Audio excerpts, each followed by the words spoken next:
The New York Times is known for, I think the best thing about the paper is the obituaries, and they're usually worth reading. Probably the best obituary that I ever seen written in any paper was Al Jean Harmetz's obituary of Mickey Rooney when Rooney died in 2014. And a lot of times the public figures who have obituaries written ahead of time, they often get a chance to read what's going to be written about him. So I hope Mickey Rooney had the chance to read the obituary she wrote, because that was one great obituary. And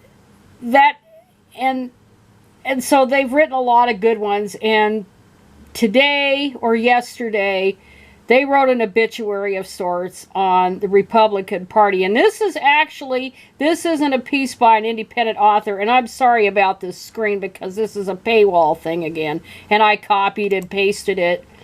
But this is actually from the Times editorial board, and there's really nothing surprising to me about this obituary, because the Republicans sowed the seeds of doom way back in the 1960s. First, and I talked about, remember a few videos back, I talked about the Birchers and how they tried to take over the Republican Party. First with Barry Goldwater, he refused to, when he was the Republican nominee in 1964, he refused to disavow the John Birchers. And then the Birchers glommed on to Ronald Reagan, and Reagan put on a half-assed run for the presidency in 1968. And of course, he didn't get anywhere compared to Nixon. And then he tried again in 76, and that was probably the last time the traditional country club Republicans like Gerald Ford, that represented by him, and of course he was president after Nixon resigned, and the paranoid right wing, the Birchers, embodied by Ronald Reagan, and the country club types did prevail, but of course Ford lost in 1976, and then the Birchers prevailed in 1980 with Ronald Reagan. And of course it is Birchers, and now it's all kinds of weird crap.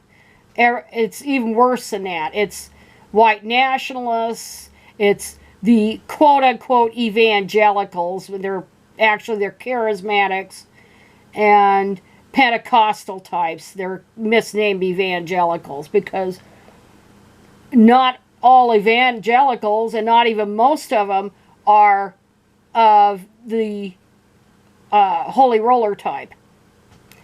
But the Republicans, that was where it began, was in the 60s, after the Civil Rights Act was signed into law by LBJ, and LBJ knew this was going to set the Democrats back bigly. It was going to set them back for a long, long time.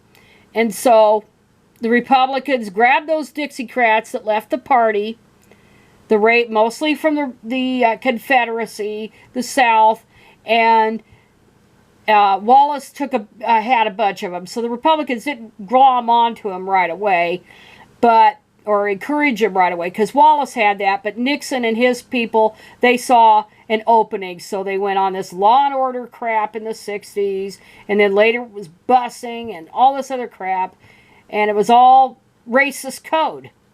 So they got hold of these white dudes, and also working class whites, often the same thing, white males, the hard hats, and that helped form their base. They left the Democrats, and they went into that. And that seemed to work for quite a while, quite a few decades. But it wasn't going to work in the long term. It was going to fall on its face. And now Donald Trump is the end result of almost 60 years of this extremist taking over the GOP. The Birchers slash Confederate far right. Race formed the basis of it. Racism formed the basis of this trend because there were a lot of good GOPs, a lot of good Republicans up until about the late 80s, and then you had Gingrich basically purging this bunch out, all the old guard out, and of course the old guard got older, retired, and died, and now you have these quasi-fascists running it. But anyway, and it's gotten worse since the Gingrich days, but the Times wrote here, of all the things the President Trump has destroyed, the Republican Party is among the most dismaying. Destroyed is perhaps too simplistic, though. It would be more precise to say that Mr. Trump accelerated his party's demise, exposing the rot that has been eating at its core for decades and leaving it a hollowed-out shell devoid of ideas, values, or integrity, committed solely to preserving its own power, even at the expense of democratic norms, institutions, and ideals. It's an extremist organization. Tomatoes, tomato, however you characterize it, the Republican Party's disillusion under Mr. Trump is bad for American democracy. Yeah, you need to have a two-party system, and that's what they go on and talk about it here. Today's GOP does not come close to serving this function. It's part of the checks and balances if you have a two-party system. So that today's GOP, getting back to the piece, does not come close to serving this function. It has instead allowed itself to be co-opted and radicalized by Trumpism.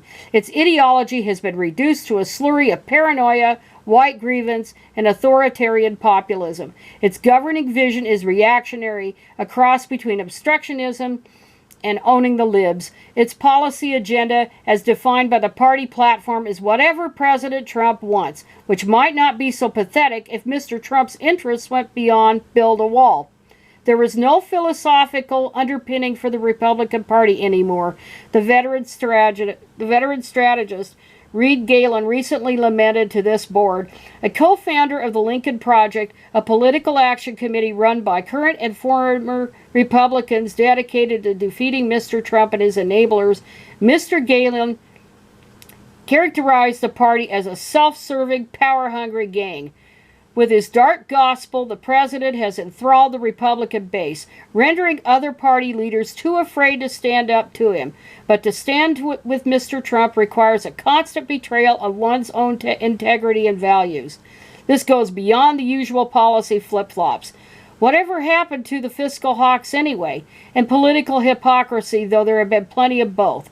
Witness the scramble to fill a Supreme Court seat just weeks before Election Day by many of the same Republicans who denied President Barack Obama his high court pick in 2016, claiming it would be wrong to fill a vacancy 8 months out from that election. Mr. Trump demands that his interests be placed above those of the nation. His presidency has been an extended exercise in defeating deviancy down and dragging the rest of his party down with him. And that's all I'm going to read of that, because I'll put the link in, and it is behind a paywall, so maybe you can find a way to access it. But this is the end result of the Southern strategy, of the pandering to racism, all this sexism, all this nonsense. And now they're paying the price. Now it's come to this. And I say good riddance to it. Maybe they're going to have to rebuild from the bottom up again. And it ends like this. The scars of Mr. Trump's presidency will linger long after he leaves office. Some Republicans believe that if those scars run only 4 years deep rather than 8, their party can be nursed back to health. Others question whether there's anything worth saving. Mr. Stevens' prescription, burn it to the ground and start over. Yeah, they might have to. And they were quoting longtime party strategist Stuart Stevens. But anyway, yeah, goodbye, good riddance. But it was a long time coming. And, of course, it may be a bit premature. We never know how this is going to how this election is going to turn out. But it doesn't appear like it's going to turn out well for the GOP.